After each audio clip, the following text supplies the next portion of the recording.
साथियों नमस्कार, मैं देवेंद्र शर्मा आपका स्वागत करता हूं हमारे YouTube चैनल देवेंद्र की पोस्ट में। प्रधानमंत्री नरेंद्र मोदी के पंजाब दौरे के दौरान सुरक्षा व्यवस्था में हुई भारी चूक के बाद प्रधानमंत्री नरेंद्र मोदी अपने पंजाब दौरे को बीच में ही रद्द कर वापस दिल्ली लौट आए। मामले की गंभीरता को देखते हुए गृह मंत्रालय ने पंजाब सरकार, पंजाब के मुख्य सचिव तथा पंजाब के DGP से मामले में जवाब तलब किया है।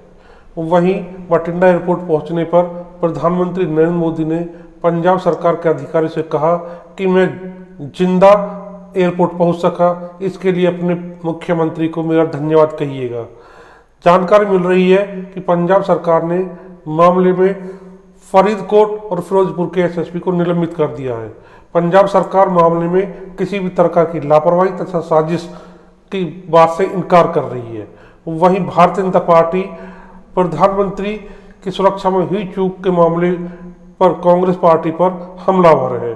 साथियों, हमारी इस वीडियो में हम इस घटना से जुड़े सभी पहलुओं पर बारीकी से चर्चा करेंगे। तो चलिए शुरू करते हैं हमारा आज का वीडियो।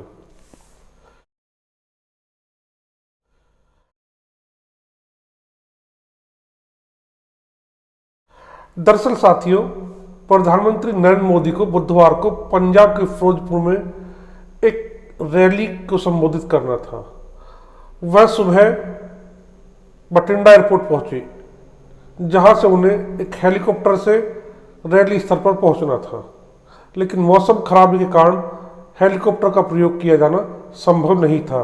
हालांकि प्रधानमंत्री ने बठिंडा एयरपोर्ट पर मौसम के साफ होने का काफ़ी इंतजार किया, लेकिन जब मौसम साफ नहीं हुआ तब प्रधानमंत्री नरेंद्र मोदी ने सड़क मार्ग से आयोजन स्थल तक जाने का निर्णय लिया।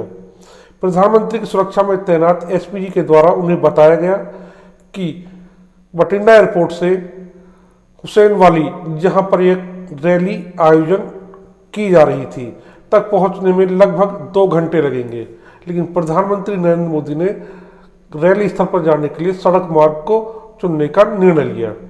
प्रधानमंत्री के निर्णय के बाद SPG के द्वारा पंजाब सरकार तथा पंजाब के DGP को इस बारे में अवगत कराया गया।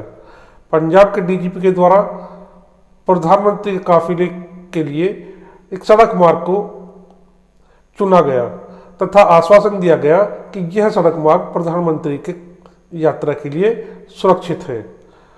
प्रधानमंत्री का काफिला इस मार्ग से होते हुए आयोजन स्थल तक बढ़ चला, लेकिन जैसे ही हुसैनवाली से लगभग 30 किलोमीटर दूर प्रधानमंत्री का काफिला एक फ्लाईओवर पर पहुंचा, तभी कुछ किसानों तथा मजदूरों के द्वारा भारी विरोध प्रदर्शन कर प्रधानमंत्री के काफिले को रोक दिया गया। अचानक हुए इस विरोध प्रदर्शन को देखकर प्रधानमंत्री की सुरक्षा में तैनात सुरक्षाकर्मी भौचक्के रह गए। वह तुरंत हरकत में आए तथा गाड़ी से उतरकर प्रधानमंत्री की गाड़ी को चारों तरफ से कवर कर लिया। भारी हंगामे तथा विरोध प्रदर्शन के कारण प्रधानमंत्री का काफिला लगभग 30 मिनट तक इस फ्लाईओवर पर फंसा रहा। हद तो तब हो गई जब प्रदर्शनकारी तथा कुछ अनजान वाहन प्रधानमंत्री की गाड़ी के पास तक पहुंचने का प्रयास करने लगे। कुछ अनजान लोग प्रधानमंत्री की गाड़ी से चंद दूरी तक पहुंच भी गए। इसके बाद प्रधानमंत्री ने सुरक्षा कारणों को देखते हुए पंजाब के दौरे को बीच में ही रद्द कर वापस दिल्ली लौटने का फैसला किया। नरेंद्र मोदी हुसैनवाला में स्थित राष्ट्रीय शहीद स्मारक पर शहीदों की याद में श्रद्धासुमन अर्पित कर कई विकास की परियोजनाओं का लोकार्पण यहां पर करने वाले थे।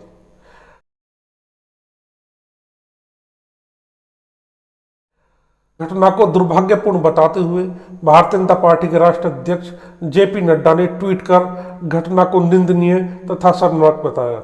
उन्होंने पंजाब के मुख्यमंत्री चरण सिंह चन्नी से घटना की जिम्मेदारी लेते हुए उनके इस्तीफे की भी मांग की।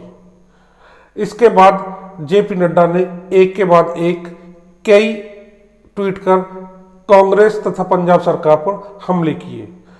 मामले को दुर्भाग्यपूर्ण बताते हुए भारतीय जनता पार्टी की तरफ से स्मृति ईरानी तथा राज्यसभा सांसद सुधांशु त्रिवेदी के द्वारा एक प्रेस कॉन्फ्रेंस कर कांग्रेस पर कई गंभीर आरोप लगाए। कांग्रेस की तरफ से भी कई लोग मैदान में आए। कांग्रेस की तरफ से कहा गया कि प्रधानमंत्री की सुरक्षा को मुद्दा बनाकर भारतीय जनता पार्टी रैली के फ्लॉप शो को छुपाना चाहती है। कांग्रेस की तरफ से कहा गया कि भारतीय जनता पार्टी के द्वारा बड़े स्तर पर रैली का आयोजन करने की बात कही गई थी, लेकिन उसमें भारतीय जनता पार्टी की उम्मीद से बहुत कम लोग एकत्रित हो सके। आयोजन स्थल पर कुर्सियां भी खाली पड़ी थी। अपनी इस असफलता को छुपाने के लिए भारतीय जनता पार्टी प्रधानमंत्री की सुरक्षा को मुद्दा बनाकर राजनीति कर रही है।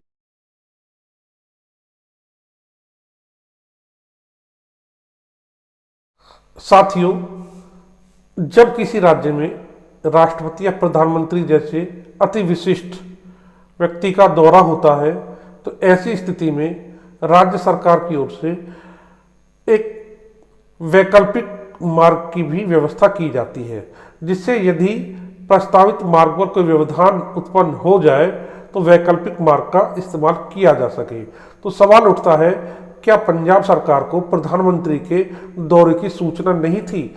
यदि सूचना थी तो उसके द्वारा कोई वैकल्पिक मार्ग की व्यवस्था क्यों नहीं की गई? यदि पंजाब सरकार की तरफ से वैकल्पिक मार्ग की व्यवस्था की गई थी तो क्या पंजाब सरकार को इस बात का अंदेशा नहीं था कि इस मार्ग पर पहले से ही किसान तथा मजदूर प्रधानमंत्री के काफिलों को रोकने के लिए हंगामा कर सकते हैं? यदि ऐसा पता था तो फिर सवाल यह भी उठता है कि पंजाब सरकार की तरफ से ऐसे मार्ग को प्रधानमंत्री की यात्रा के लिए क्यों प्रस्तावित किया गया, जहां पहले से ही किसान तथा मजदूर प्रदर्शन कर रहे थे।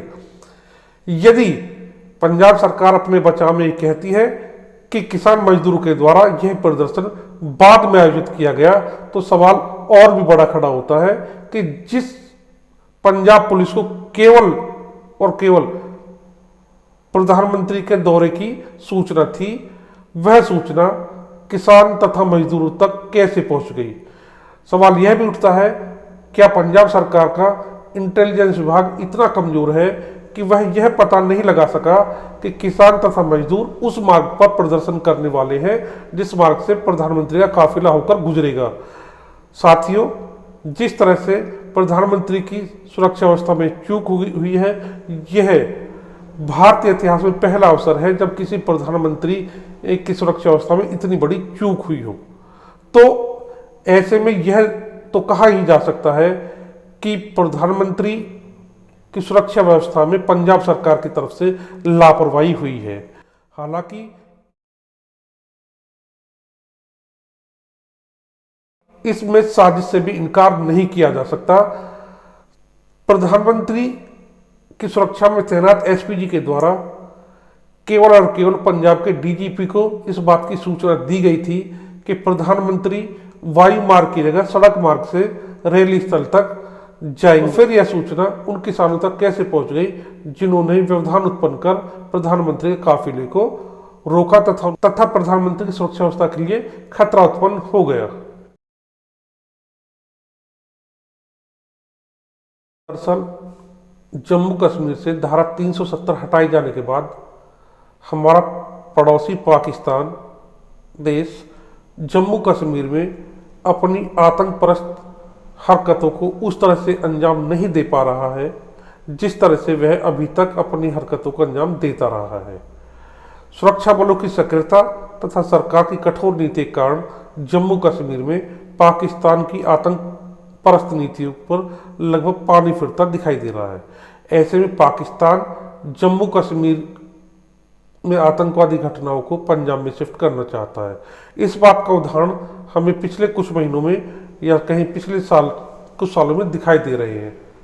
या यूं कहें कि धारा 370 हटाई जाने के बाद पंजाब में घट रही अशांत घटनाओं से इस बात का अनुमान लगाया जाता है। खालिस्तान समर्थक ताकतें सिर उठाने का प्रयास कर रही हैं। जब भी इन्हें मौका मिलता है यह ताकतें अपना सिर उठाने का प्रयास करती है। किसान आंदोलन के बदलते स्वरूप तथा बदलती प्रवृत्ति में भी हमने देखा किस तरह खालिस्तानी ताकतें सक्रिय होने का प्रयास करती रही हैं। साथियों, मामला हमारे देश के प्रधानमंत्री की सुरक्षा से जुड़ा है अतः मामला गंभीर है। जांच के बाद ही यह पता चल सकेगा कि खामियां कहां रही। पंजाब सरकार भी बचकाने तर्क देकर प्रधानमंत्री की सुरक्षा व्यवस्था में हुई चूक में अपनी भूमिका से बच नहीं सकती है। साथियों, इस बारे में आपका क्या कहना है? कमेंट कर हमें जरूर बताएं।